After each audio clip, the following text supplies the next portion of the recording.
जागो फिर एक बार, प्यार जगाते हुए हारे सब तारे तुम्हें, अरुण पंख तरुण किरण, खड़ी खली रही द्वार। जागो फिर एक बार। सूर्यकांत त्रिपाठी निराला की यह कविता जीवन में नित्य ध्वनित होती है, जीवन में नवीन उत्साह एवं जागरण के लिए। जय गुरु। नमस्कार मित्रों, ईश्वर से आंतरिक प्रार्थना करता हूँ आप सभी के जीवन में सुख, शांति, आनंद एवं इष्टप्राणता का उत्तरोत्तर विकास हो। युग पुरुष, युग धर्म के मूर्त प्रतीक, परम प्रेममय श्री ठाकुर अनुकूल चंद जी के दिव्य मानवीय जीवन में अनगिनत ऐसे घटनाक्रम हैं जो मानव जीवन के हित के लिए शिक्षाप्रद एवं प्रेरणा स्रोत हैं। इन कथा कहानियों के जरिए बीते हुए समय में दादा दादी, नाना नानी चरित्र निर्माण की शिक्षा देते थे और हमारे अंदर एक सच्चे मानव का जन्म होता था। इस पूंजी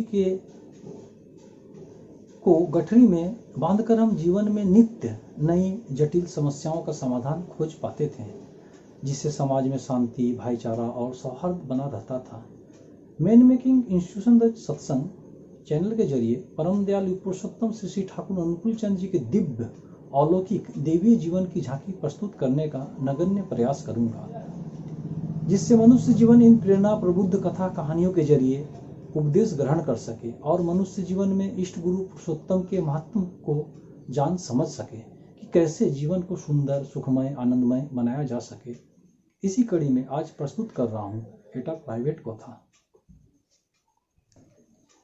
नाहम प्रकाश सर्वस्व योग माया समावृता, मूढ़ोयम नाभिजानाति लोको माम जम वयम। अपनी योग माया द्वारा आवर्त मैं सभी को प्रत्यक्ष नहीं होता हूँ। यह अज्ञानी मनुष्य जन्म रहित अविनाशी मुझको तत्वतः नहीं जान पाता है। अपने भक्त सखा प्रिय अर्जुन के प्रति भगवान श्री कृष्ण की इस दिव्य वाणी से यह स्पष्ट हो जाता है कि मायापति पुरुषोत्तम को मायाबद्ध जीव क्यों नहीं पहचान पाता है। रामचरितमानस में भी इसकी सुस्पष्ट घोषणा है। मायावस्य जीव अभिमानी, प्रभुवस्य माया गुण खानी। पुनः श्री भगवान कहते हैं, नामे विदु सुरंगना परवह ना महर्ष्य अहमादि देवाना महर्षि नाम च सर्वस्व। मेरी उत्पत्ति अर्थात विभूति सहित लीला द्वारा प्रकाशित होना ना ही देवतागण जानते हैं और ना ही महर्षिगण जानते हैं। कारण मैं सभी प्रकार के देवतागण एवं महर्षिगण का आदि कारण हूँ। यह कहकर भगवान श्री कृष्ण ने इस सत्य को और भी उजागर कर दिया कि देवता एवं महर्षिगण भी उनके दिव्य नरकलेवर में अवतरित हुए भागवत स्वरूप को नहीं जानते हैं। जब देवता एवं ऋषि महर्षि भी अवतार को पहचान या जान नहीं पाते तो जनसाधारण की क्या बिसात। इसीलिए जनसाधारण से लेकर सिद्ध साधक, तपस्वियों, ऋषि मुनियों तक को उद्देश्य करके प्रभु जीसस क्राइस्ट ने घोषणा की, I have come from above and ये फ्रॉम बिलो। मैं ऊपर से आया हूँ और तुम नीचे से, अर्थात तुम माया से जन्मे हो और मैं माया को अधिकार करके अवतरित हुआ हूँ। अवतार शब्द का अर्थ भी है ऊपर से आना, अवतरण करना। अजोपी सन व्यामात्मा भूतानामी स्वरूपी सुन प्रकृतिम स्वामिधिष्ठाय संभवा मैं आत्माया। मैं अविनाशी स्वरूप जन्म रहित होकर एवं सर्वभूतों का ईश्वर होकर भी अपनी प्रकृति को वशीभूत करके अपनी योग माया द्वारा स्वयं आविर्भूत होता हूँ। तात्पर्य यह है कि प्रभु अजन्मा अव्यक्त आत्मा सब भूतों के ईश्वर होने पर भी प्रकृति को अधिकार करके अपनी ही माया द्वारा स्वयं अपनी सृष्टि करते हैं। एटा प्राइवेट कथा के रूप में जिस दिव्य कथा को सुधी श्रोतागणों के समक्ष प्रस्तुत करने जा रहा हूँ, उसके पूर्व परम दयाल श्री ठाकुर के श्री चरणाबिंद में कातर प्रार्थना करता हूँ, नर कलेवर धारण किए आपके उस परम दिव्य स्वरूप को हम सभी पहचान कर जिससे धन्य धन हो सके।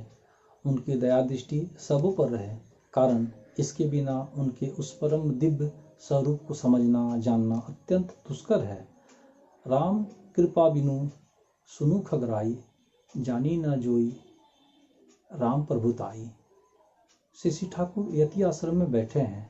यतिगण तथा अन्यान्य भक्त शिष्यों से में कुछ तो श्री ठाकुर के पास ही बैठे हैं एवं कुछ खड़े हैं। श्री हरिनंदन प्रसाद दा मास्टर साहब भी सामने बैठे हैं। दयाल के श्री मुखमंडल पर विराजित है एक अपूर्व आनंद का दिव्य भाव। लगता है उस अद्भुत भाव समुद्र की लहरों में समा रही है संपूर्ण सृष्टि। उपस्थित सभी को पिपासित दृष्टि निश्चल हो गई है उस मनोहारी निर्मल महाभाव के दर्शन में। परम दयाल की अनेक घटनाओं में विभिन्न स्थलों पर उन्हें बिल्कुल अबोध शिशु के रूप में देखा गया है।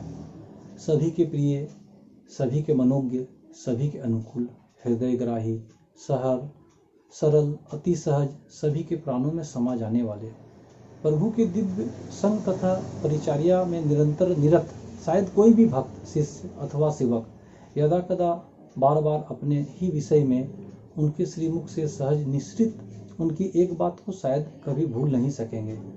आमी परमपितार मूर्ख सन्तान, आमी परमपितार अबोध बालक, आमी किछुई जानी ना, बुझी ना, तिनी आमाके दिए जा कोबान ताई कोई तेमनी चली। मैं परमपिता के मूर्ख संतान हूँ, मैं परमपिता का अबोध बालक हूँ, मैं कुछ नहीं जानता, कुछ नहीं समझता। वे मुझसे जो कहलवाते हैं वही कहता हूँ, वैसे ही चलता हूँ। 3. परंतु उल्लेखित होने वाली घटना में उनका भाव उक्त भाव से बिल्कुल विपरीत परिलक्षित होता है। अपने को सर्वदा परमपिता के मुख्य संतान कहने वाले, सर्वदा शिशुवत सुकोमल भाव वाले श्री ठाकुर के श्री मुखारिंद से ऐसी बातें अनायास फूट पड़ेगी, सहज गतिमान प्रबल वेगमती निर्द्वंद निर्झनी के समान। उपस्थित व्यक्तियों में से शायद किसी ने ऐसा सोचा भी नहीं था। सामने ही बैठे मास्टर साहब हरिनंदन दा ये और अपनी श्रीमुख करके श्री ठाकुर कहना प्रारंभ करते हैं। Harinandan, I am the best fulfiller of Ram, best fulfiller of Shri Krishna, best fulfiller of Buddha, of Jesus Christ, of Hazrat Mohammad, of what not. अर्थात मैं राम का सर्वोत्तम परिपूरक हूँ, मैं श्री कृष्ण का सर्वोत्तम परिपूरक हूँ, मैं बुद्ध का सर्वोत्तम परिपूरक हूँ, जीसस क्राइस्ट और हजरत मोहम्मद का सर्वोत्तम परिपूरक हूँ, और किसका नहीं। परम दिव्य भाव में प्रखर प्रभावमान उनकी भाषा, उनका भावगत उद्घोष अभी थमा नहीं है और आगे वे और भी कहते जा रहे हैं। Harinandan, whenever you shout, I have you, whenever you call, I ever with you। अर्थात तुम जब कभी चिल्लाते हो मैं सुनता हूँ, तुम जब कभी पुकारते हो मैं तुम में प्रकट होता हूँ। सामने बैठे मास्टर साहब ने श्री ठाकुर की अंतिम बात I ever with you, मैं तुम में प्रकट होता हूँ, को और भी सुस्पष्ट और भी सुनिश्चित, उत्प्रेरक एवं उत्साहवर्धक रूप में सुनने के लिए श्री ठाकुर से हरिनंदन दा कहते हैं, वे with you, way not before you. तुम में क्यों, तुम्हारे सामने क्यों नहीं। अर्थात मास्टर साहब मन ही मन यह सोच रहे हैं कि अपने कथानुसार, अपनी प्रतिज्ञानुसार आप मेरे या सभी के आपद विपद की घड़ी में चिल्लाने पुकारने पर मेरे अंदर प्रकट होकर तो मेरी रक्षा करेंगे ही, पर वे नॉट बिफोर अर्थात सामने क्यों नहीं प्रकट हो जाएंगे अथवा आ खड़े होंगे। मेरी समझ में मास्टर साहब के प्रश्न पूछने का तात्पर्य शायद यही रहा होगा कि भक्त प्रहलाद की रक्षा के लिए जिस प्रकार श्री भगवान स्वयं नरसिंह रूप में खम्भ फाड़कर सामने प्रकट हो गए, ठीक उसी प्रकार हमारी रक्षा के लिए श्री ठाकुर स्वयं सामने ही प्रत्यक्ष क्यों नहीं प्रकट होंगे। आज जैसे ईश्वर की दया संपूर्ण रूप से धरा पर उतर आई है, उपयुक्त स्थान काल पात्रानुसार के सम्मिलन का सुयोग लेकर गुप्त रूप अवतेरहु प्रभु जानहि परम सुजान वाले अपने दिव्य भागवत स्वरूप को बिल्कुल खोलकर खुले शब्दों में परिचय ही नहीं दे रहे हैं, बल्कि कुरुक्षेत्र के मैदान में अर्जुन के समक्ष की गई अपनी प्रतिज्ञा कौनते प्रतिजानहि नामे भक्त परनेस्यति को ही दोहरा रहे हैं। अपने श्रीमुख की बात, whenever you call I appear with you, तुम जब कभी पुकारते हो मैं तुम में प्रकट होता हूँ। पर मास्टर साहब का यह प्रश्न सुनते ही कि वे विथ वे नॉट बिफोर, अंदर क्यों, सामने क्यों नहीं। श्री श्री ठाकुर का श्री मुखमंडल एक अपूर्व दिव्य भावावेश से चमक उठता है। अपनी दाहिनी हथेली को जोर से अपने बिछावन पर पटकते हुए वे कुछ ऊंचे स्वर में बोल उठते हैं, हरिनंदन ताव होते पारे यदि प्रयोजन है। हरिनंदन वह भी हो सकता है यदि आवश्यकता पड़ी, अर्थात अपने अनुरागी समर्पित प्राण अपने भक्त के समक्ष जरूरत होने पर स्वयं प्रकट भी हो सकते हैं। उस समय यति आश्रम के यतिगण समेत उपस्थित भक्त मंडली दयाल ठाकुर के श्री पदारविंद में हाथ जोड़े अवनत मस्तक जैसे बार बार इसी भाव की सार्थकता हृदयंगम कर धन्य धन्य हो रहे हैं। त्वामी देवः पुरुषः पुराणः सत्वमस्वः विश्वस्व पर निधानम वेतासी वेदम चह परच धामः त्वा ततः विश्व मनंत रूपः। आप आदिदेव है और सनातन पुरुष, आप ही इस जगत के परम आश्रय एवं ज्ञाता हैं। वेद एवं परम धाम आप ही हैं। हे अनंत रूप, आपसे ही जगत परिपूर्ण है। भाव समाधि के अतिरिक्त अपनी सहज अवस्था में भी अपने भक्तों के समक्ष श्री श्री ठाकुर कदाचित ही अपने दिव्य भागवत स्वरूप के विषय में इस प्रकार खुलकर कहा है, दुर्लभ है वे क्षण नमस्य है, सतुत है वे जन जिन्होंने यह सब देखा।